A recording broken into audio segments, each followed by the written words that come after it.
প্রশ্ন করে বলুন, ওই নবীকে তায়েফে মারি খেতে হলো কিসের জন্য?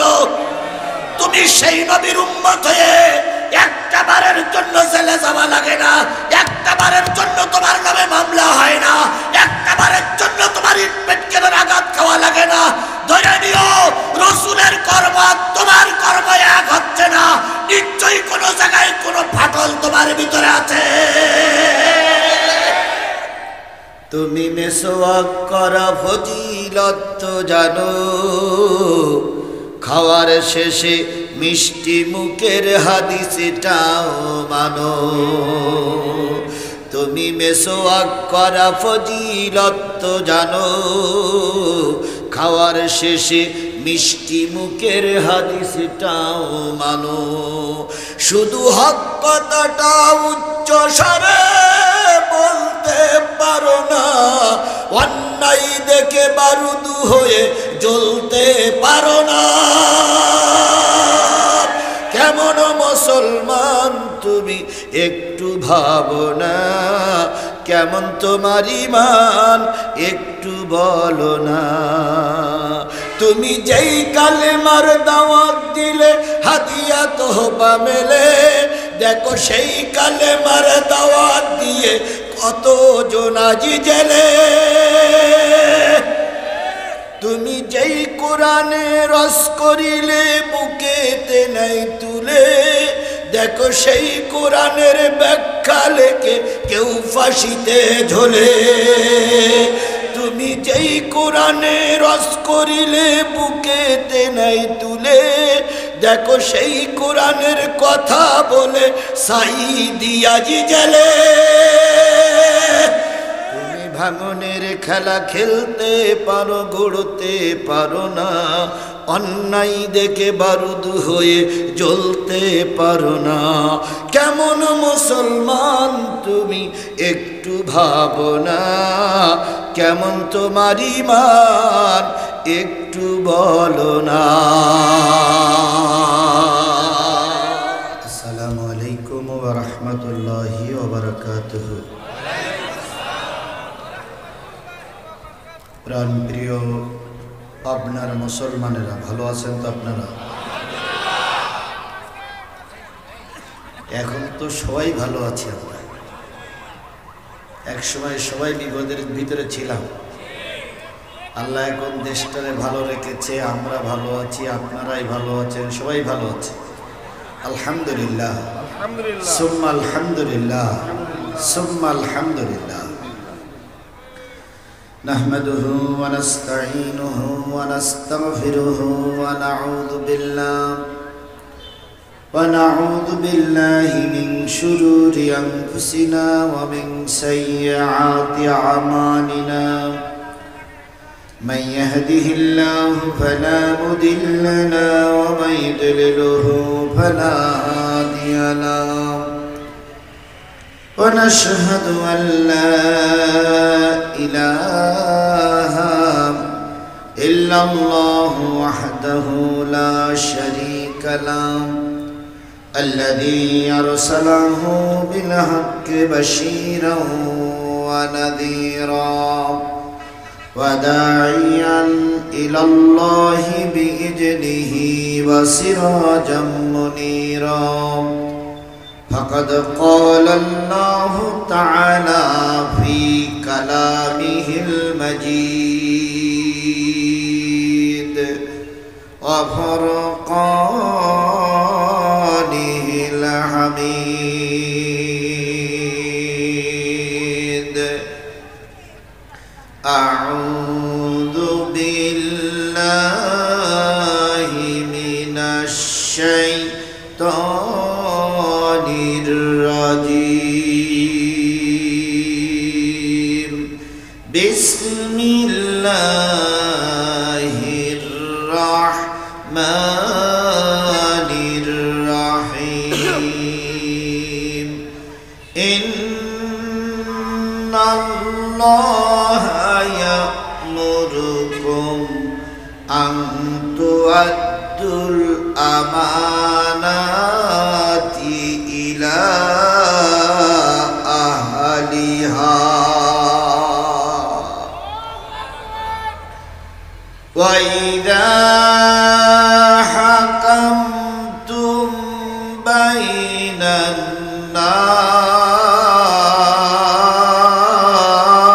الناس أن تحكموا بالعدل إن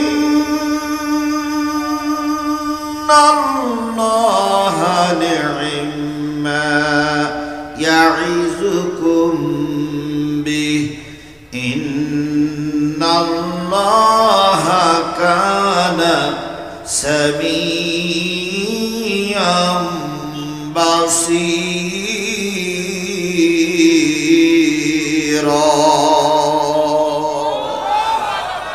صدق الله المولانا العظيم. قال النبي صلى الله عليه وسلم لا إيمان إلا ما أمنت له ولا صلاة لمن لا طهر له ولا دين لمن لا صلاة له إنما موضع الصلاة من الدين كموضع الرأس من الجسد أو كما قال رسول الله صلى الله عليه وسلم إن الله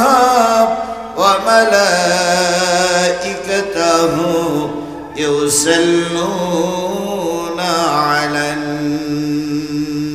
النبي يا أيها الذين آمنوا صلوا عليه وسلموا تسليما.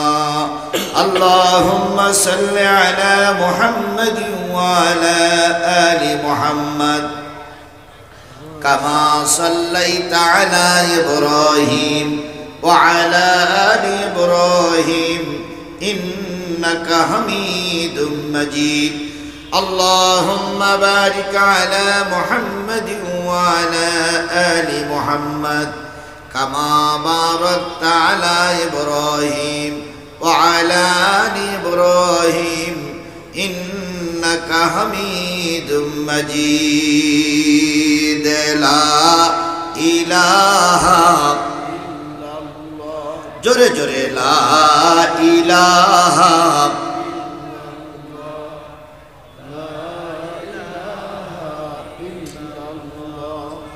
لا إله لا إله لا إله إلا الله محمد পাখির গানে গানে হাওয়ার টানে টানে ওই নামেরই সুর শোনা যায় হলে আপন হারা লা ইলাহা লা ইলাহা লা ইলাহা লা ইলাহা ইল্লাল্লাহ মুহাম্মাদুর রাসূলুল্লাহ। সকলে জবান খুলে একসাথে এক বাক্যে বলছি সাল্লাল্লাহু আলাইহি ওয়াসাল্লাম। পাবনা জেলার মালিগাছা মজিদপুর মসজিদ গোরস্তান ঈদগাহ দাখিল মাদ্রাসা ও হাফিজিয়া মাদ্রাসা প্রাঙ্গণে অনুষ্ঠিত হচ্ছে একদিন ব্যাপী বিরাট ইসলামী জলসা। 4 ডিসেম্বর 2024 রোজ বুধবার। আজকের এই ইসলামী জলসার স্বনামধন্য সম্মানিত সভাপতি জনাব আলহাজ মোহাম্মদ আশরাফ আলী, সভাপতি মালিগাছা মজিদপুর মসজিদ গোরস্তান ঈদগাহ হাফিজিয়া মাদ্রাসা পরিচালনা কমিটি ও সাবেক চেয়ারম্যান মালিকাসা ইউনিয়ন পরিষদ পাবনা সদর পাবনা, আজকের এই মাহফিলের সম্মানিত অতিথিবৃন্দ, সম্মানিত ভাই পরিচালক মাওলানা খন্দকার জাকারিয়া হোসাইন, মাওলানা মোহাম্মদ আব্দুস সামাদ, আজকের এই মাহফিলের সম্মানিত ওলামায়ে হযরত, আলোচনা করেছেন হযরত মাওলানা মুফতি আব্দুল ওয়াহাব পাবনা সহ গর্বিত মায়ের গর্বিত সন্তান শ্রদ্ধেয় ওলামায়ে হযরত, আলোচনা করেছেন মাওলানা আলী মুর্তজা খান, বিভিন্ন রাজনৈতিক দলের নেতৃবৃন্দ, সাংবাদিক ভাইয়েরা, প্রশাসনের ভাইয়েরা কথা বলেছেন। সকলকে নিয়ে আবারও সালাম বিনিময় করছি। আসসালামু আলাইকুম ওয়া রাহমাতুল্লাহি ওয়া বারাকাতুহু। আল্লাহ পাকের দরবারে লক্ষ কোটি শুকরিয়া,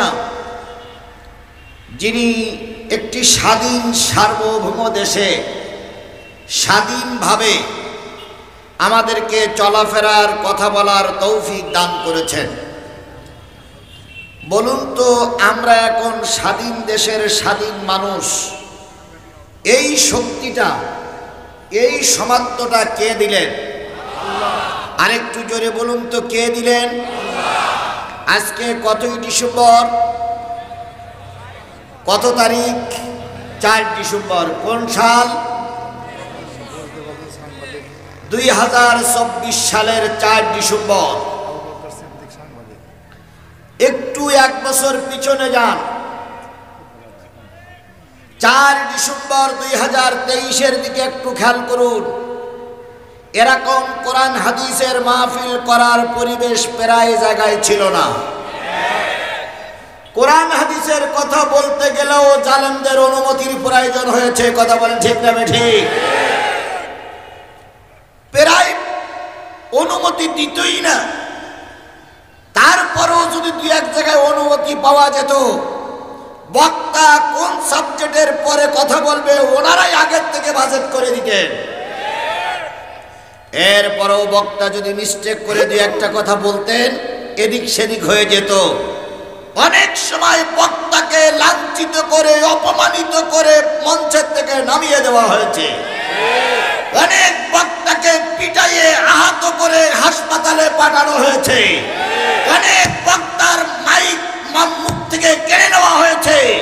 অনেক বক্তাকে আহত করে গাড়িতে পাঠিয়ে দেওয়া হয়েছে। সেই দিনটা এখন কি আর আছে? জোরে বলুন, সেই দিনটা এখন কি আর আছে? সেই দিনটা পরিবর্তন কে করলেন? এখানে কোনো রাজনৈতিক দলের একচ্ছত্র আধিপত্যের কারণে এই কাজটা হয়নি। যদি বাংলাদেশ জাতীয়তাবাদী দল মনে করে যে আমাদের চেষ্টার কারণে দেশে পরিবর্তন এসেছে, চেষ্টা অবশ্যই হয়েছে, কিন্তু আপনারা যত জায়গায় চেষ্টা করেছেন সব জায়গায় মামলা খেতে হয়েছে, সব জায়গা থেকে আহত হয়ে ঘরে ফিরে আসতে হয়েছে। বাংলাদেশ জামাত ইসলামী যদি মনে করে এটা আমাদের আন্দোলনের ফসল, আন্দোলনের কাজ হয়নি তা আমি বলবো না, তবে আন্দোলন করে প্রায় জায়গায় মামলা খেতে হয়েছে। এক পর্যায়ে 2টা বড় রাজনৈতিক দল আশা ছেড়েই দিয়েছিল। তাদের ধারণা ছিল এই ব্যক্তির বাচ্চা না মরা পর্যন্ত এই দেশে আর কোনো কিছুই করা যাবে না। কথা বলেন ঠিক না ঠিক? আর ওনারা তো প্রায় বলতেন 41 সাল, আবার মাঝে মাঝে মুখ ফসকে বলতেন 71 সাল। আর আমরাও ধারণা করেছিলাম এরা যা বলতেছে আমাদের আর কোনো কাজ করার সুযোগ রইল না। আমরা যখন খানিকটা নিরাশ হয়ে গেলাম, তখন কোথার থেকে আল্লাহ পাক একদল ছাত্রদেরকে রাস্তায় নামিয়ে দিলেন। এই ছাত্রদের কোনো পরিচয় আমরা আগে জানতাম? ওরা রাস্তায় নামলো সংস্কারের আন্দোলন নিয়ে। এক পর্যায়ে ওদের আন্দোলন সফলতার দ্বার পর্যন্ত পৌঁছায় গেল। বিনিময়ে অনেক লাশ পড়েছে। কথা বলেন ঠিক না ঠিক? বিনিময়ে অনেক আহত নিহত হতে হয়েছে। তারপরে ওরা ময়দান ছেড়ে তাহলে এই যে ছাত্রদের দ্বারা আল্লাহ দেশের পরিবর্তন করে দিলেন, এটা কে করলেন? আরেকটু জোরে বলেন তো, কে করলেন? আল্লাহর বক্তব্য হচ্ছে তোমাদের চেষ্টা শেষ, আমার রহমত শুরু। তাই হয়েছে না? তাহলে যে আল্লাহ পাক এত রহমত করে আমাদের এই সুন্দর পরিবেশ তৈরি করে দিলেন, সেই আল্লাহর শুকরিয়া আদায় করার দরকার আছে না নাই? কারোর জবান বন্ধ থাকবে না, সকলে মিলে বলছি আলহামদুলিল্লাহ। আরেকটু জোরে বলুন তো আলহামদুলিল্লাহ। আল্লাহ বলতেছেন কুল লাউ কানাল বাহরু মিদাদান লিকালিমাতি রাব্বি লানাফিদাল বাহরু ক্বাবলা আন তানফাদা কালিমাতু রাব্বি ওয়ালাউ জিইনা বিমিসলিহি মাদাদা। কোরআন তেলাওয়াতের পরে যারা আল্লাহু আকবার বলবে, আল্লাহ তাদের জান্নাতে যাওয়ার পথ সহজ করে দিবেন। জোরে বলুন আল্লাহু আকবার। কুল লাউ কানাল বাহর, হে নবী আপনি বলে দিন, পৃথিবীতে যত সাগর আছে, পৃথিবীতে যত নদ নদী আছে, পৃথিবীতে যত খাল বিল আছে, পৃথিবীতে যত পুকুর পুষ্করণী আছে, পৃথিবীতে যত পানির উৎস আছে, সব পানিগুলো যদি কালি হয়ে যায়, পৃথিবীতে যত দাঁড়ানো গাছ আছে, সব গাছগুলো যদি কলম হয়ে যায়, পৃথিবীতে যত সমান্তরাল জমি আছে, সব জমিগুলো যদি কাগজ হয়ে যায়, দাঁড়ানো গাছ নামক কলম দিয়ে, সাগরের পানি নামক কালি দিয়ে, সমান্তরাল জমি নামক কাগজের উপরে তোমার রবের কথা লিখতে যদি শুরু করো, লিখতে লিখতে কখন জানি কলমগুলো ফুরায়ে যাবে, লিখতে লিখতে সাগরের পানি নামক কালি কখন যেন শেষ হয়ে যাবে, লিখতে লিখতে কাগজগুলো শেষ হয়ে যাবে, আর একটা সাগরের পানিও যদি নিয়ে সব সেটাও ফুরায়ে যাবে, তবু তোমার রব আল্লাহর কথা লিখে শেষ করা যাবে না। সেই রবের নাম কি? একটু জোরে বলুন তো, সেই রবের নাম কি? সেই রবের শুকরিয়া আদায় করা দরকার আছে না নাই? আবারও বলছি আলহামদুলিল্লাহ। প্রশংসা করি আমি আল্লাহ তাআলার, বিশ্বজাহান সৃষ্টি হলো কুদরতে যাহার, জ্ঞান বিজ্ঞান শিল্পকলা আবিষ্কারক যত, খোদার মহিমা তারা গাইছে অবিরত, মাটির মানুষ চন্দ্রে গেল কুদরতে যাহার, প্রশংসা করি আমি আল্লাহ তাআলার। ডিমগুলো সব একই রকম, পার্থক্য নাই মোটে, সাদা কালো বাচ্চাগুলো কেমন করে ফোটে, আমরা সবাই বাস করি একই পৃথিবীর অঙ্গে, হাতের লেখা মুখের চেহারা মেলে না কারোর সঙ্গে, আর মেলে না গলার আওয়াজ বুড়ি আঙুলির টিপ, আল্লাহ তাআলা আছেন একজন প্রমাণ হইল ঠিক। আবারও সেই রবের নামের শুকরিয়া আদায় করছে আলহামদুলিল্লাহ। সর্বকালের সর্বশ্রেষ্ঠ মহামানব, যার আদর্শ গ্রহণ করে আমি নিজেকে মুসলিম হিসাবে দাবি করেছি, সেই দরদি নেতা, মায়াবী নেতা, কান্ডারি নেতা জনাবে মুহাম্মদ রাসূলুল্লাহ সাল্লাল্লাহু আলাইহি সাল্লামের উপরে লক্ষ্য করে দুরূদ আর সালাম। বন্ধুগণ, পাবনার মুসলমানেরা বলুন তো, রসুলের চাইতে ভালো মানুষ এই সমাজে কেউ ছিল? রসুলের চাইতে ভালো মানুষ এই সমাজে কেউ আছে? কিয়ামত পর্যন্ত যদি রসুলের চাইতে ভালো মানুষ তালাশ করা হয়, রসুলের চাইতে ভালো মানুষ খুঁজে পাওয়া যাবে? একসময় দূরবীন নষ্ট হয়ে যাবে, অনুবীক্ষণ যন্ত্র সব অকেজ হয়ে যাবে, তবু রসুলের চাইতে ভালো মানুষ আর খুঁজে পাওয়া যাবে না। কেন যাবে না? আল্লাহ নিজেই বলতেছেন, ওয়াইন্নাকা লাআলা খুলুকিন আযীম।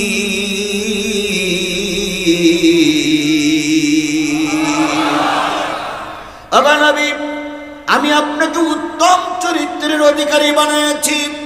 নবীর চাইতে ভালো মানুষ এই সমাজে আর কেউ ছিল না। তারপরও নবীকে মারি খাওয়া লেগেছে না লাগেনি? ও আমার জাতি, বলুন তো ধর্মের কথা বলার কারণে নবীকে মারি খাওয়া লেগেছে না লাগেনি? তুমি আর আমি ধর্মের কথা বলবো, নবীজি যে কোরআনের দাওয়াত দিলেন সেই কোরআনের কথা তুমি আর আমি দাওয়াত দেব, মার হবে না। তাহলে বোঝা গেল রাসূলের দাওয়াত আর তোমার দাওয়াত এক হচ্ছে না। নবীজি কালেমার দাওয়াত দিয়ে জেল খেটেছে না খাটিনি? নবীজি কালেমার দাওয়াত দিয়ে তায়েফে রক্ত দিয়েছে না দেয়নি? নবীজি কালেমার দাওয়াত দিয়ে দেশ ছেড়েছে না ছেড়েনি? তুমি আর আমি সেই একই কালেমার দাওয়াত দেই, তুমি আর আমি একই কালেমা পড়ি। নবীজির জেল হলো, মামলা হলো, রক্ত ঝরলো, আর তোমার আমার বেলায় জেল নাই, মামলা নেই, রক্ত দেওয়া লাগে না। তাহলে বোঝা গেল তোমার কালেমা আর নবীর কালেমা এক। এক কালেমায় রুটি রুজি আর এক কালেমায় ফাঁসি, এক কালেমায় রুটি রুজি আর এক কালেমায় ফাঁসি। কোন কালেমায় থাকবে তুমি জানাও জগতবাসী। এক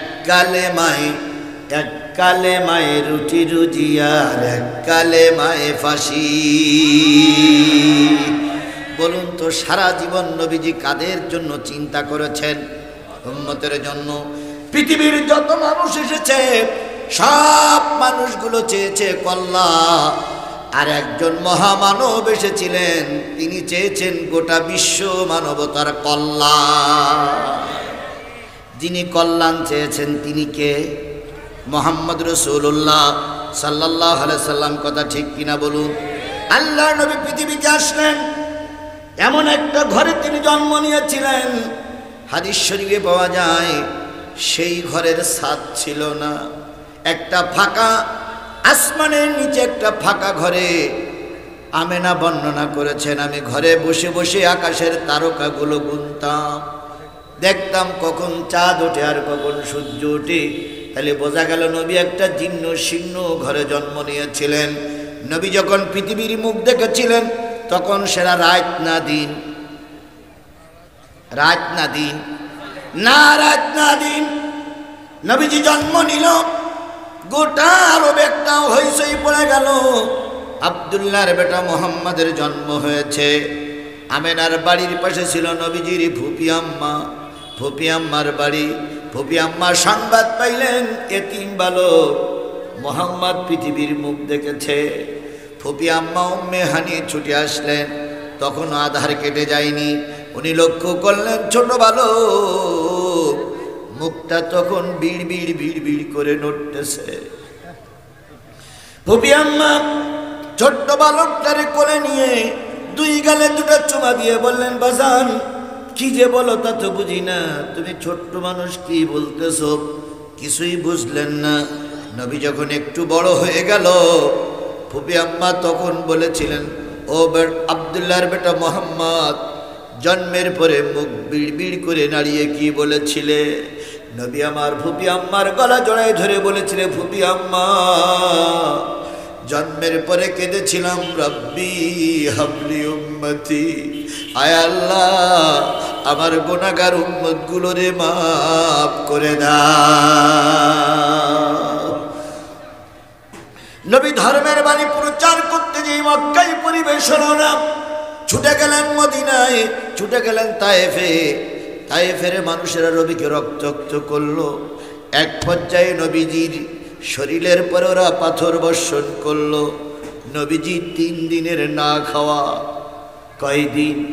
3 দিনের না খাওয়া মানুষটার রক্তাক্ত করলো। এক পর্যায়ে পাহাড় স্তূপ হয়ে গেল। কাফেরের বাচ্চারা মনে করলো নবী মারা গেছেন, কুতিলা মুহাম্মদ, নবী মারা গেছে। ওরা যখন আনন্দ মিছিল করতে করতে চলে গেল, জায়েদ এসে বলেন, আমি নবীর কোনো খোঁজ পাচ্ছিলাম না। পাথরগুলো সরাইতে সরাইতে নবীকে যখন আবিষ্কার করলাম, নবীর শরীরটা যখন নিস্তেজ হয়ে পড়ে আছে, আমার ধারণা ছিল নবী আর কখনো চোখ মেলে তাকাবে না।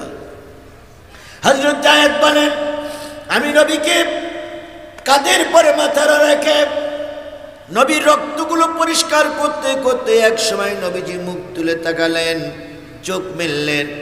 নবীজি বললেন, জায়েদ তায়েফের যুবকেরা এখনো আছে না চলে গেছে?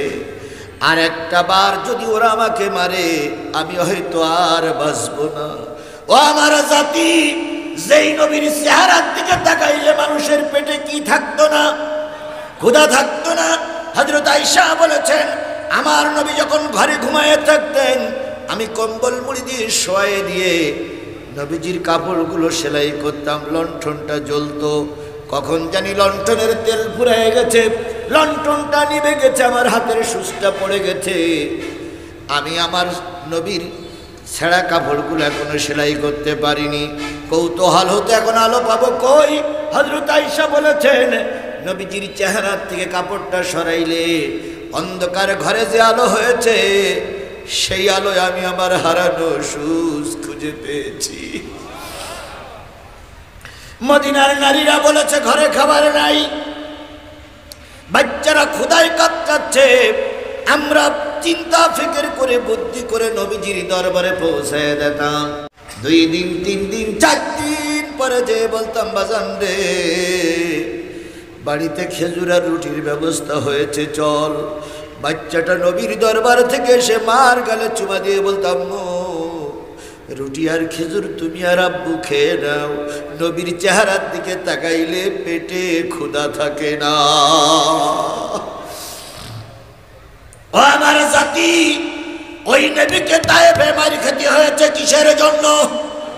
এই মুসলমান স্পষ্ট করে বলুন, ওই নবীকে তায়েফে মারি খেতে হলো কিসের জন্য? তুমি সেই নবীর উম্মত হয়ে একটা বারের জন্য জেলে যাওয়া লাগে না, একটা বারের জন্য তোমার নামে মামলা হয় না, একটা বারের জন্য তোমার ইট পেটকেলের আঘাত খাওয়া লাগে না। ধরে নিও রাসূলের কর্ম তোমার কর্ম এক হচ্ছে না, নিশ্চয়ই কোনো জায়গায় কোনো ফাটল তোমার ভিতরে আছে।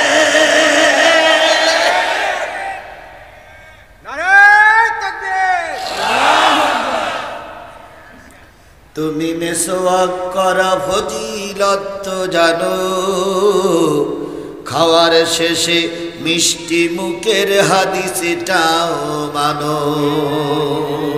তুমি মেসওয়াক করা ফজিলত তো জানো, খাওয়ার শেষে মিষ্টি মুখের হাদিসটাও মানো। শুধু হক কথাটা উচ্চ স্বরে বলতে পারো না, অন্যায় দেখে বারুদ হয়ে জ্বলতে পারো না। কেমন মুসলমান তুমি একটু ভাবো না, কেমন তোমার ঈমান একটু বলো না। তুমি যেই কালেমার দাওয়াত দিলে হাদিয়া তোহবা মেলে, দেখো সেই কালেমার দাওয়াত দিয়ে কত জনাজি জেলে। তুমি যেই কোরআনে রস করিলে বুকেতে নাই তুলে, দেখো সেই কোরআনের ব্যাখ্যা লেখে কেউ ফাঁসিতে ঝোলে। তুমি যেই কোরআনে রস করিলে বুকেতে নাই তুলে, দেখো সেই কোরআনের কথা বলে সাইদি আজি জেলে। তুমি ভাঙনের খেলা খেলতে পারো, গড়তে পারো না, অন্যায় দেখে বারুদ হয়ে জ্বলতে পারো না। কেমন মুসলমান তুমি একটু ভাবো না, কেমন তোমার ঈমান একটু বলো না।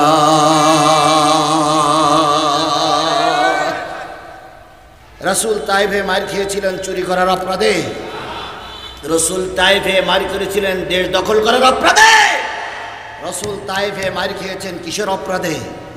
কোরআন বলার অপরাধে, কালেমার দাওয়াত দেওয়ার অপরাধে। কথা বলেন ঠিক না ঠিক? আমাদের সমাজে কিছু হুজুর আছে, কিছু টুপিওয়ালা আছে, কিছু পাগড়িওয়ালা আছে, তারাই মিসকে মিসকে হাসে আর কয় নিশ্চয়ই সাইদি জেলে গেছিল, সাইদির অপরাধ ছিল। এ কথা বলা লোক আমার সমাজে নাই? এখানেই আছে, এখানেই আছে, এখানেই আছে। নেজামি সাহেব ফাঁসিতে গেল কেন? নিশ্চয়ই নেজামির দর ছিল। এ কথা বলা মৌলবী আমার দেশে আছে না না? আমি বলি এই সমস্ত মৌলবীর বগলে এখনো চুল উঠিনি। এরা ইসলামের ইতিহাস জানে না। কথা বলেন ঠিক না ঠিক? নিঃসন্দেহ নিজামীর চাইতে আল্লাহর রসুলের মর্যাদা কোটি কোটি গুণ বেশি। নিঃসন্দেহ আল্লামা সাইদির চাইতে রসুলের মর্যাদা কোটি কোটি গুণ বেশি। কথা বলেন। রসুল কালেমাত দিয়ে দাওয়াত দিয়ে মার খেলো, আর তুমি কালেমাত দাওয়াত দিয়ে শুধু চকলেট চশমা। তাহলে বোঝা গেল রসুলের হক তোমার আদায় করা হচ্ছে। আমার ভাইয়েরা, রাসূলাই তায়েফে মারি খেলো। তায়েফের ময়দান যখন পরিষ্কার হয়ে গেল, আল্লাহর নবী সালাত আদায়ের জন্য যায়েদকে পানি নিয়ে আসতে বললেন। যায়েদ পানি নিয়ে আসলেন। উজু করে আহত নবী নামাজে দাঁড়িয়ে গেছে।